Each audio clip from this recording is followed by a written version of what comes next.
Assalamualaikum sahabat-sahabat yang dirahmati Allah. Hari ini saya akan menceritakan sebuah rumah sakit tua, yang kamar mayat menyimpan rahasia yang tak pernah diungkap. Namun sebelumnya saya sarankan untuk menuliskan sholawat Nabi Muhammad agar kelak sholawat ini menjadi saksi untuk mendapat syafaat di akhirat. Like dan subscribe ke channel ini sangat membantu menyebarkan dakwah Islam dan menjadi amal jariah. Malam itu hujan turun perlahan, menetes di atap seng rumah sakit tua yang catnya sudah terkelupas. Udara terasa lembab, dan bau obat-obatan bercampur dengan aroma besi berkarat memenuhi lorong.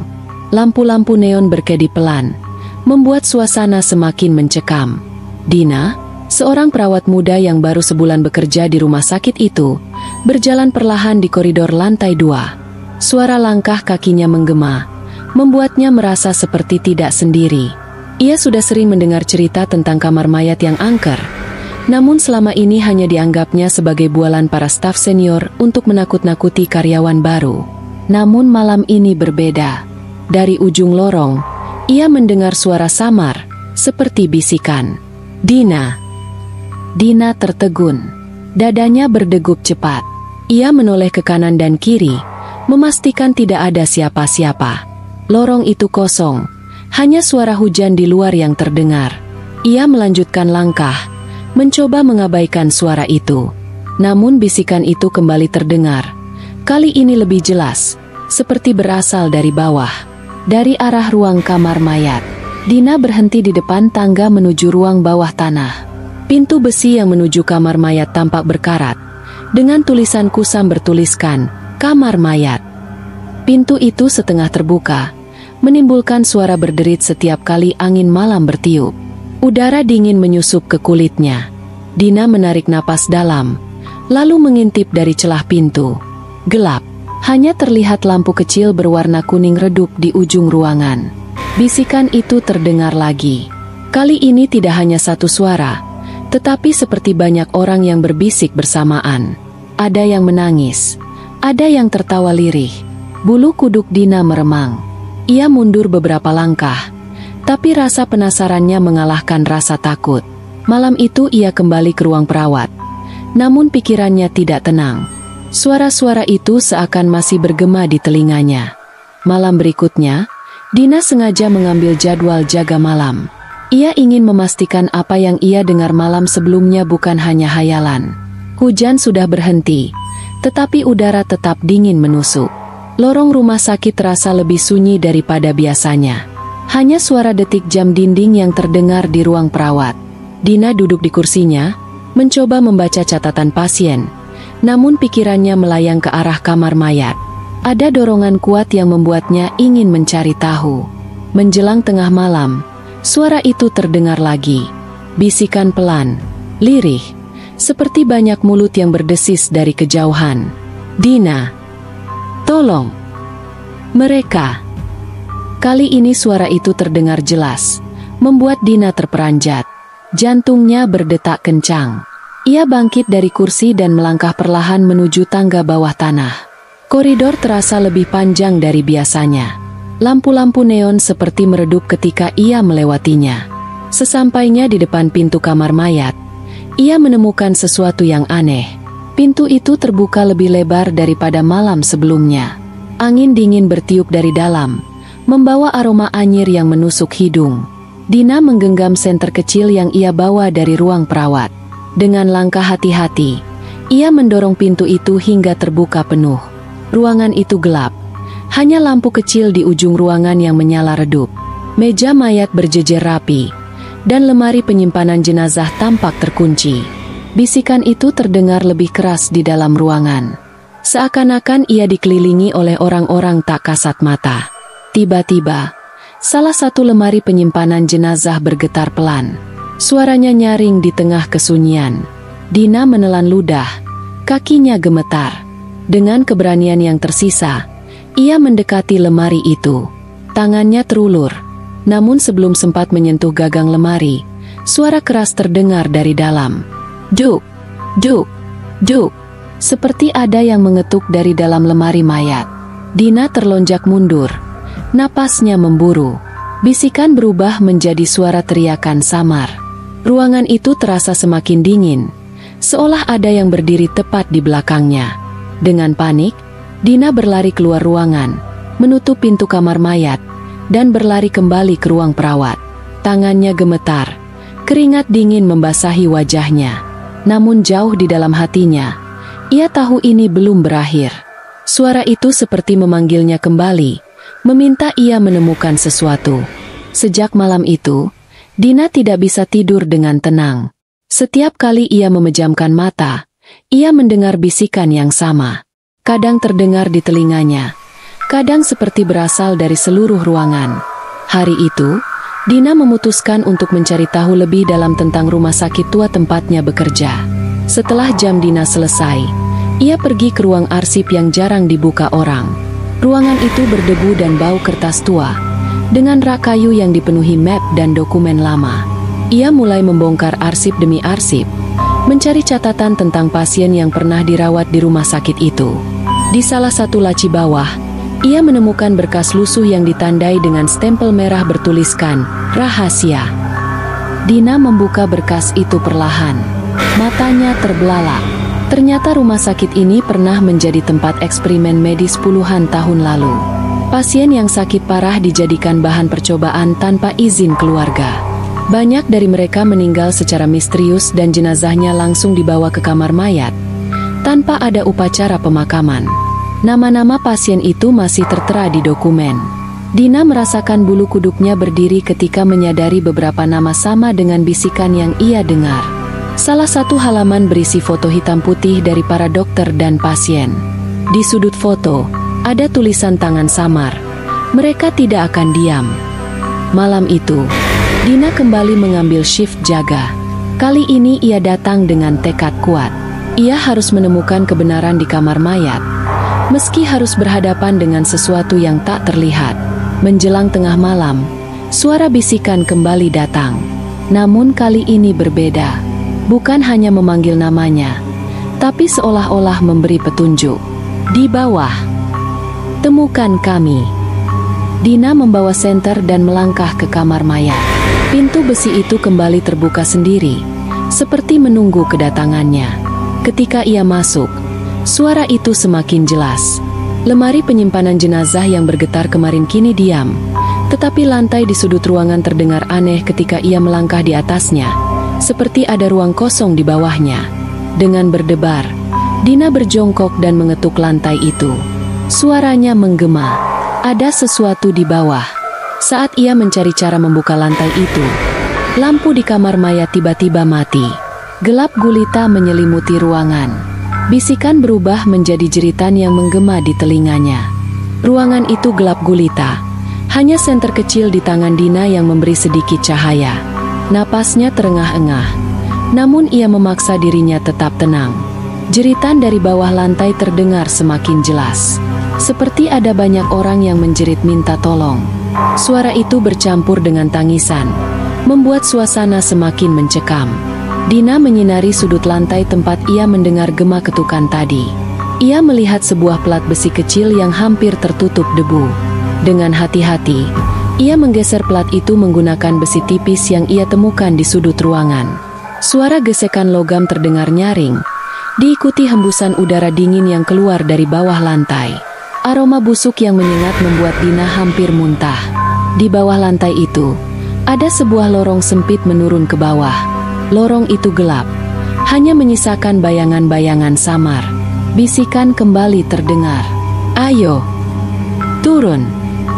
Dengan tangan gemetar, Dina menyalakan senter lebih terang dan mulai menuruni lorong. Setiap langkah yang ia ambil terasa berat. Udara di lorong itu begitu dingin dan lembab. Di ujung lorong, ia menemukan sebuah ruangan kecil. Ruangan itu dipenuhi peti-peti kayu yang sudah lapuk. Tulisan-tulisan nama pada peti hampir pudar, namun beberapa masih bisa terbaca. Nama-nama itu sama persis dengan yang ada di berkas rahasia yang Dina temukan siang tadi. Saat ia mendekati salah satu peti, terdengar suara ketukan pelan dari dalam. Lalu bisikan itu berubah menjadi suara yang lebih jelas. "Kami di sini. Jangan biarkan mereka hilang." Tiba-tiba, pintu lorong di atas menutup dengan keras. Dina tersentak. Ruangan itu kini hanya diterangi sinar senter di tangannya. Lalu, sesuatu bergerak di sudut ruangan. Bayangan hitam berdiri, perlahan mendekat. Sosok itu tampak seperti pasien dengan wajah pucat dan mata kosong. Tubuhnya kurus, bajunya compang-camping seperti pasien yang lama tidak keluar dari tempat tidur. Dina mundur, namun sosok itu hanya berdiri diam sambil menunjuk ke arah dinding belakang. Dengan jantung berdetak kencang, Dina menyinari dinding itu. Ia melihat noda merah yang membentuk tulisan samar. "Tolong bawa kami pulang." Tiba-tiba semua peti di ruangan itu bergetar bersamaan. Seperti ada sesuatu yang berusaha keluar. Suara getaran dari peti-peti kayu membuat ruangan itu bergetar. Debu berjatuhan dari langit-langit, dan udara menjadi semakin dingin. Dina berdiri di tengah ruangan. Senter di tangannya bergetar. Salah satu peti tiba-tiba retak. Dari celah kayu yang terbuka, keluar asap tipis berwarna putih. Asap itu berputar, lalu membentuk siluet manusia. Wajahnya pucat, matanya kosong, namun bibirnya bergerak. "Tolong ceritakan kami." Dina menggigit bibir. Rasa takut hampir membuatnya pingsan. Tetapi ia tahu ini adalah kesempatan untuk memahami apa yang terjadi. Ia mendekat sedikit, mendengarkan suara itu dengan saksama. Sosok itu menunjukkan pemandangan masa lalu. Dina melihat bayangan rumah sakit puluhan tahun lalu. Pasien-pasien dipaksa masuk ruang operasi. Beberapa dokter dan staf melakukan percobaan medis tanpa belas kasihan. Jeritan kesakitan memenuhi udara, namun tidak ada yang bisa menolong. Gambaran itu menghilang seketika, meninggalkan Dina dengan perasaan marah sekaligus ngeri. Bisikan-bisikan lain mulai terdengar, seakan banyak suara berbicara bersamaan. Mereka berbohong. "Kami dikorbankan. Kami harus ditemukan." Dina melihat di sudut ruangan ada sebuah lemari tua berkarat. Seolah mengikuti dorongan tak terlihat, ia mendekati lemari itu dan menarik pintunya. Di dalamnya ia menemukan tumpukan buku catatan, foto-foto pasien, dan laporan operasi yang selama ini disembunyikan. Semua dokumen itu adalah bukti kejahatan medis yang pernah terjadi di rumah sakit tersebut. Tiba-tiba suara langkah kaki terdengar dari lorong di atas. Berat, lambat, dan mendekat. Senter Dina bergetar ketika ia menyorot ke arah tangga. Di ujung lorong, terlihat sosok bayangan tinggi mengenakan jas dokter. Wajahnya tidak jelas, hanya mata merah yang menyala di kegelapan. Sosok itu berdiri diam, lalu perlahan mulai berjalan turun ke arah Dina. Ruangan bergetar semakin hebat, dan peti-peti mulai terbuka satu persatu. Asap putih memenuhi udara, membentuk siluet-siluet pasien yang tampak marah. Sosok dokter itu tetap melangkah mendekat, seolah ingin menghentikan Dina membawa rahasia itu keluar. Dengan napas memburu, Dina meraih buku catatan dan foto-foto itu, lalu berlari ke arah tangga. Namun saat ia mencoba naik, sosok dokter itu berdiri tepat di depannya, menutup jalan keluar. Dina terdiam, tubuhnya membeku. Sosok tinggi itu berdiri di depan tangga, menghalangi jalan keluar. Mata merahnya menatap tajam, seolah bisa menembus isi kepalanya. Suasana semakin mencekam. Asap putih dari peti-peti yang terbuka berputar di sekeliling ruangan, menciptakan suara bisikan yang semakin keras. "Tunjukkan kebenaran. Jangan biarkan dia menghentikanmu." Bayangan dokter itu melangkah perlahan ke arah Dina. Setiap langkahnya menimbulkan bunyi berat di lantai lorong. Napas Dina memburu. Tangannya mencengkeram erat buku catatan dan foto-foto yang ia temukan. Sosok dokter itu berhenti tepat di hadapannya. Wajahnya mulai terlihat. Kulitnya pucat, mata merah menyala, dan senyum tipis terukir di wajahnya. "Kau seharusnya tidak ada di sini." Suaranya berat, serak, seperti datang dari perut bumi. Dina mundur beberapa langkah, tetapi di belakangnya hanya ada peti-peti yang kini bergetar semakin keras. Tiba-tiba salah satu siluet asap bergerak mendekat ke sosok dokter itu. Siluet itu berteriak dengan suara lantang, memecah keheningan. "Kau yang membunuh kami." Suara itu diikuti jeritan dari semua siluet lain. Ruangan berguncang hebat, seolah dinding akan runtuh. Sosok dokter itu mulai memudar. Tubuhnya terhuyung seperti diseret oleh sesuatu. Dina melihat kesempatan itu. Dengan seluruh keberanian, ia berlari menembus lorong, naik tangga secepat mungkin. Langkah kakinya bergema keras. Di belakangnya terdengar suara dokter itu berteriak marah. Namun semakin lama semakin jauh. Begitu sampai di atas, Dina mendorong pintu besi dengan keras hingga terbuka. Udara malam yang dingin menyambutnya. Ia menutup pintu kamar mayat dan menguncinya dari luar. Napasnya terengah-engah. Buku catatan dan foto-foto itu masih ia pegang erat. Namun sebelum ia sempat pergi, dari balik pintu kamar mayat terdengar suara bisikan terakhir. "Bawa kami pulang." Bisikan itu terdengar tenang, seolah lega. Tapi Dina tahu ini belum selesai. Malam itu langit mendung. Angin berdesir melewati pepohonan di halaman rumah sakit. Dina duduk di ruang perawat dengan tatapan kosong. Buku catatan dan foto-foto yang ia temukan kini tergeletak di meja, menunggu untuk diungkapkan kepada dunia. Namun hatinya gelisah. Sejak ia keluar dari kamar mayat, ia merasa diawasi. Bayangan dokter itu seakan mengikuti. Bahkan ketika ia berjalan di koridor rumah sakit, tepat pukul 12 malam, semua lampu di lantai 1 mendadak padam. Ruangan gelap gulita. Hanya cahaya senter yang menerangi sekitar Dina. Suara langkah kaki terdengar di lorong. Perlahan, mendekat. Suara itu berat dan bergema. Persis seperti langkah dokter yang ia lihat di lorong bawah tanah. Bisikan kembali terdengar. Kali ini jauh lebih jelas. "Pergi. Selesaikan ini." Dina menggenggam senter erat-erat dan berjalan menuju kamar mayat. Pintu besi itu kembali terbuka sedikit, seperti menunggu kedatangannya. Di dalam ruangan, lampu kuning redup menyala. Udara dingin membuat napas Dina terlihat. Semua terasa sunyi. Sampai suara pintu penyimpanan jenazah berderi terbuka sendiri. Satu persatu laci lemari terbuka, memperlihatkan ruang kosong. Tidak ada jenazah di sana, hanya dingin yang menusuk tulang. Lalu, sosok dokter itu muncul di ujung ruangan. Kali ini ia tampak lebih jelas daripada sebelumnya. Wajahnya dipenuhi luka dan darah kering. Senyumnya mengerikan. "Kau ingin mengungkap kebenaran? Maka kau harus tetap di sini bersama mereka." Suara itu bergema di seluruh ruangan. Dina mundur, tetapi di belakangnya siluet para pasien muncul, berdiri mengelilinginya. Namun, tidak seperti dokter itu. Wajah mereka terlihat sedih, bukan marah.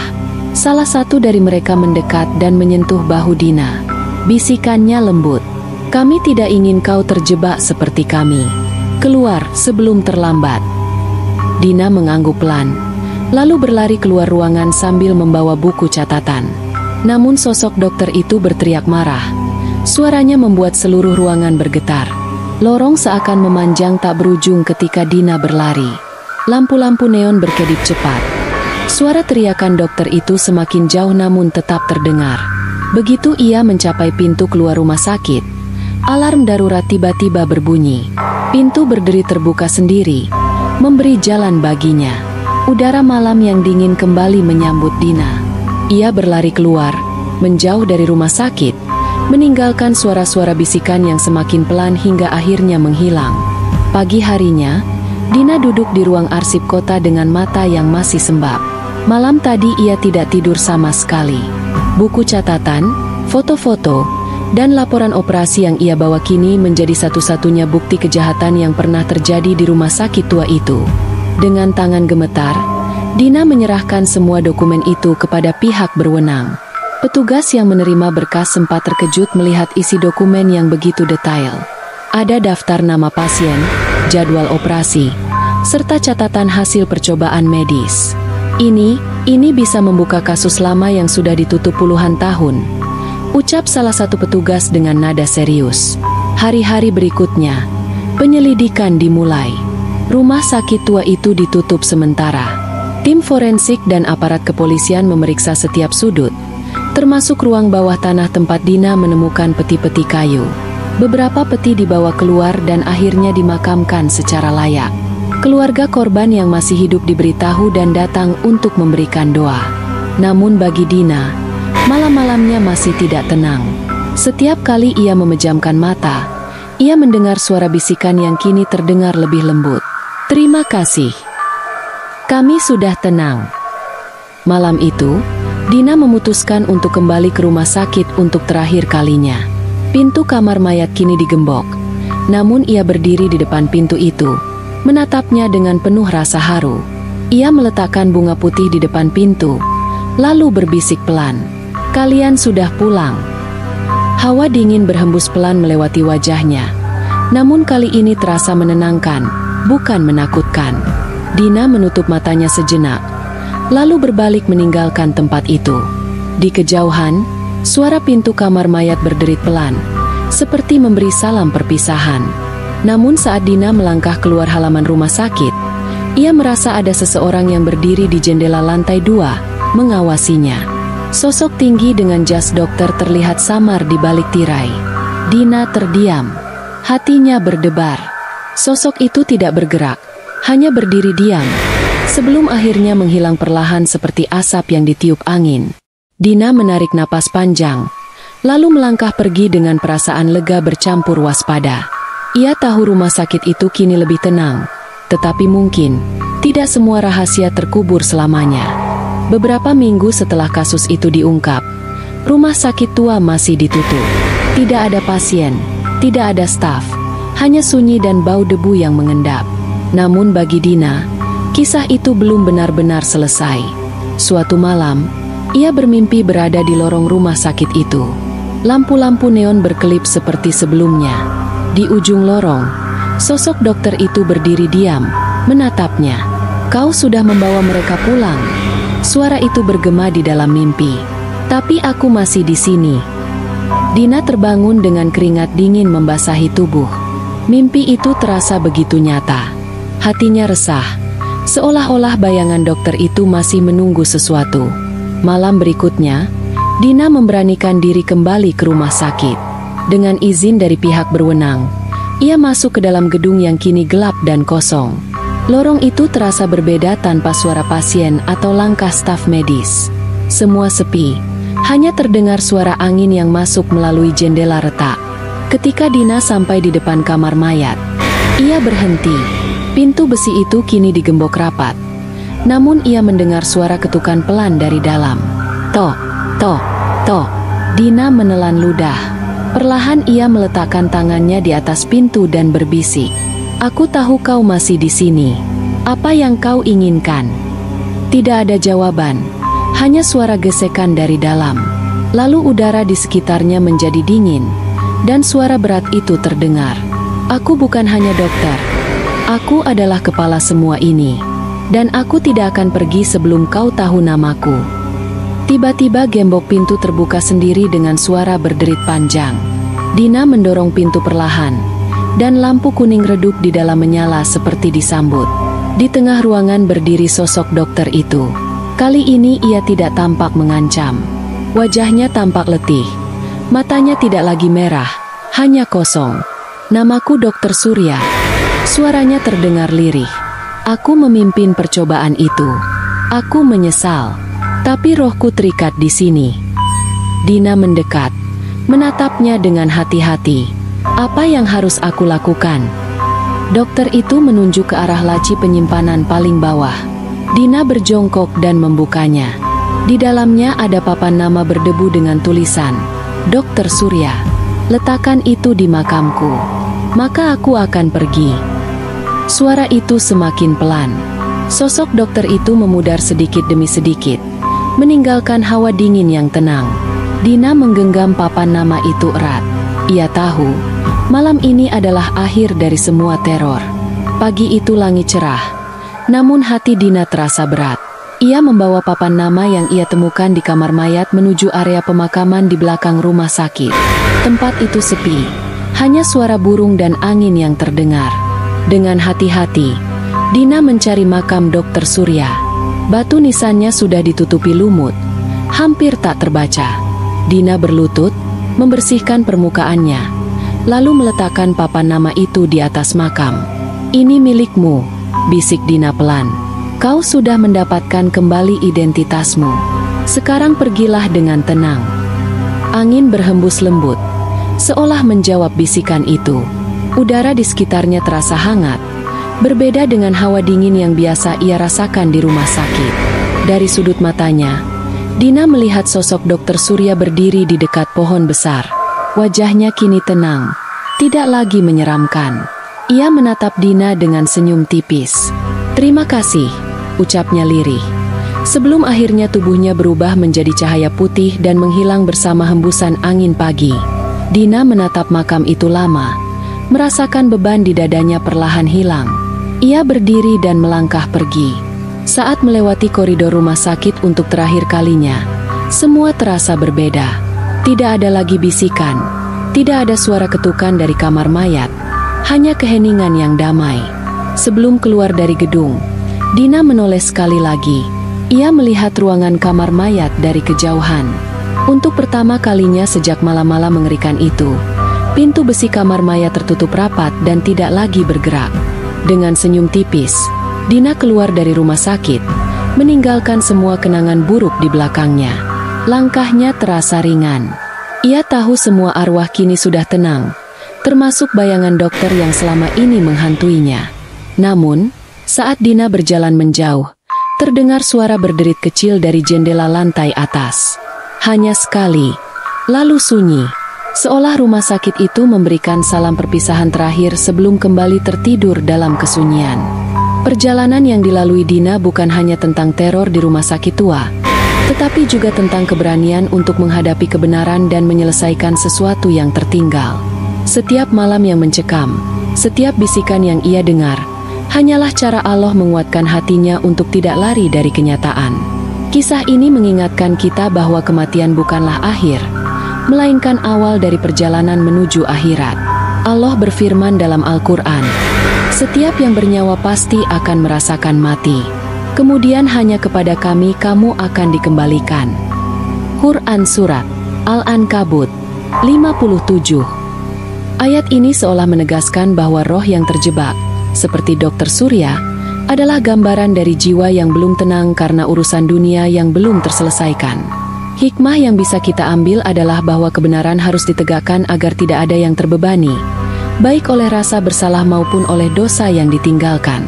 Allah juga mengingatkan dalam Quran Surat Az-Zalzalah 78, bahwa siapapun yang mengerjakan kebaikan seberat zarah, niscaya ia akan melihat balasannya, dan siapapun yang mengerjakan kejahatan seberat zarah, niscaya ia juga akan melihat balasannya. Kisah ini memberi pelajaran bahwa keberanian menghadapi masa lalu membawa ketenangan.